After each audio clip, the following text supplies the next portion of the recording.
I ran into my sister's room. She had another heart attack and she was sitting and filing her nails. Sis, are you okay? Claire was very happy and quickly said that she had a task for me. Anything you want, I blurted out, but immediately regretted it. Claire asked me to take her place at the meeting with her fiancé. We were twins. Are you crazy? I'm not going anywhere with this spoiled jerk. Claire immediately clutched her heart and began to wail. Tonight, she had an important meeting with Bruce's father, Mr. Wayne. If all went well, Bruce would propose to Claire. And all I needed to do was to take her place while the real Claire was in the hospital. Well, no. Claire pleaded. Her treatment was very expensive and her parents were about to lose the house for debt. After marrying rich Bruce, we would have a fortune. Don't you want to help our family? Claire asked defiantly. Of course, I would do anything for the family. My sister interrupted me and began to give me instructions on how to behave. And she sent me to change. Bruce will be at our house in an hour. You should look stunning. Once again, I followed my sister's lead and got into an adventure. I hated her since I was a kid. She was always bossing me around like a senior, even though she was only born 3 minutes before me. How was I going to play Claire anyway? She was glamorous and confident. And I was clumsy plain Jane. How was I going to be able to match her buoyant boyfriend? But there was not much I could do. Now I had not to screw up and help the family. I ran home as fast as I could, and just as I was putting on my dress, Bruce's fancy car appeared under the windows. I was afraid that he would quickly understand everything, but Bruce didn't seem to notice and just kept hugging me. I can't stand him. He gave me instructions on how to behave the whole drive. Thank you. I've already been told everything. Shut up already. When we arrived at the mansion, Mr. Wayne was standing at the entrance, swearing horribly at the gardener. Yes, I would definitely have a hard time. I exhaled and forced a smile. I should be clear. I was moving towards Mr. Wayne when I suddenly tripped over a statue in the garden. I fell to the ground, and Mr. Wayne immediately rushed to the statue. Damn, its arm fell off. While Bruce helped me up, his father scolded me. How could I be so clumsy and inattentive? Bruce introduced me to his father and tried to lighten the situation by making an awkward joke that I might be clumsy, but I was a living person, not a statue. Bruce's father smiled tightly and, trying to change the subject, asked me how yesterday's event had gone. What was he talking about? Claire hadn't told me anything. I panicked and blurted out the first thing that came to my mind. Dances were rousing. But Mr. Wayne looked at me like I was a fool and said, "At the conservatory?" I thought about how to get out of it, but surprisingly, Bruce helped me. He said that the conductor had been so emotional that he had been dancing at the music stand. I looked at Bruce with gratitude. He had just saved me. Mr. Wayne said I wasn't much of a conversationalist, but Bruce told him I was a great golfer. Mr. Wayne was very happy and offered to play. I had never held a golf club in my life. Terrified, I trudged to the field. Bruce gave me a case of clubs, and I took the first one I could find. I closed my eyes, swung with all my strength, and heard a terrible scream. Heck! I think I broke Mr. Wayne's nose. I immediately rushed to apologize, but he roughly pushed me away and headed for the house.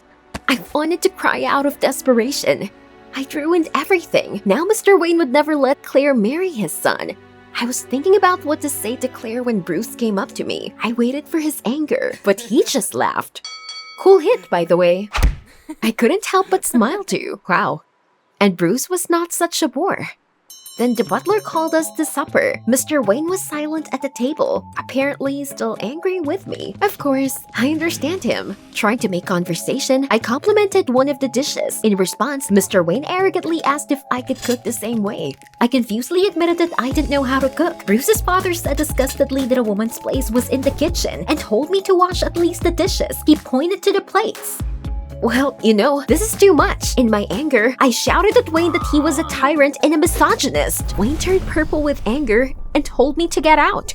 Oh my god, what have I done? What's going to happen to Claire now? I ran out of the mansion in tears. Bruce caught up with me at the gate. He said dryly that he had to go. I tried to apologize, but Bruce cut me off. We hit the highway, and then Bruce took a sharp turn into the woods. It was already dark and I was filled with fear. Was he going to kill me there? I tried to ask Bruce where we were going, but he didn't say anything. Suddenly, we stopped. My heart was pounding. Cautiously, I opened the door and got out of the car. And suddenly a fantastic view of the city opened in front of me. How beautiful. Then Bruce said there was no better place to... He paused. "To what?" Bruce got down on one knee and took the ring out of his pocket. He said I was the bravest girl he'd ever met. His father had no authority for a long time. He was always not happy with everything. So even if his father didn't approve of our wedding, Bruce still wanted to marry me. I was a wonderful, honest girl. What? I had never been told such words. So I did it. My sister Claire would soon recover. And my parents would still have their home. Yes, of course, I agree. And then Bruce kissed me. What? I didn't expect this and at first even tried to dodge. But then I relaxed and gave myself to feelings. I wanted the kiss to last forever. We watched the sunset for a while longer and then returned to the city. I didn't want to go home at all, so we went for a walk along the old streets. Bruce told me interesting things about houses. He knew a lot about architecture. I liked Bruce more and more. I had no idea that he could be so interesting. Bruce drove me home in the early morning. We kissed again, and elated, I ran into the house and bumped into Claire. She was getting better, and she had already been discharged. Damn, I'd forgotten about my sister. Well, so now, am I the bride? She asked sharply. I remembered my kiss with Bruce and blushed. Unable to answer, then Claire noticed the ring. Diamonds! She exclaimed happily and unceremoniously pulled the ring off my finger.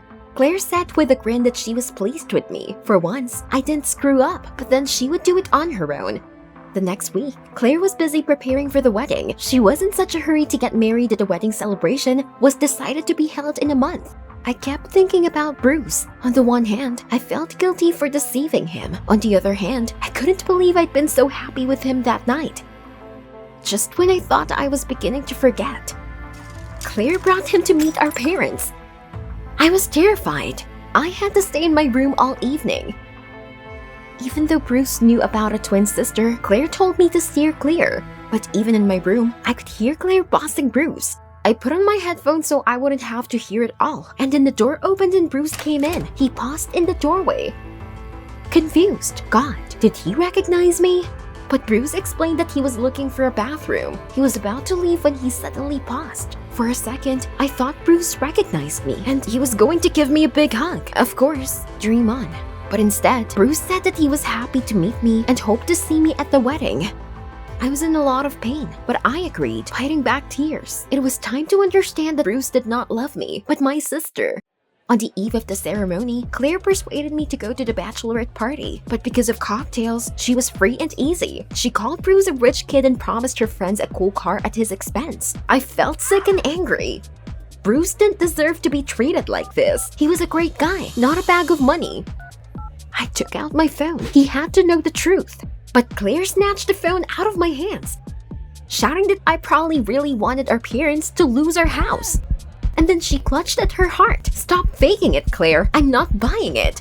I was already dialing the number, but Claire suddenly turned pale and fell to the floor. Oh my god, she was really feeling bad.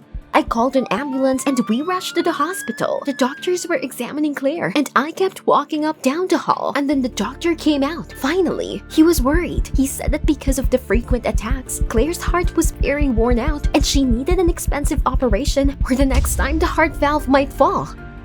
Oh my god. I ran to the ward. With the last of her strength, Claire called me over, calling me her favorite sister for the first time. She begged me to replace her at the wedding. I was so torn between my pain for my sister and my feelings for Bruce. Emotions overwhelmed me, so without answering, I ran out of the room. And here I was, standing at the altar in a gorgeous wedding dress. Bruce was there, so beautiful, so desirable, and now so inaccessible. A few more minutes, and he would be Claire's husband. I'd rather give her my heart if I could.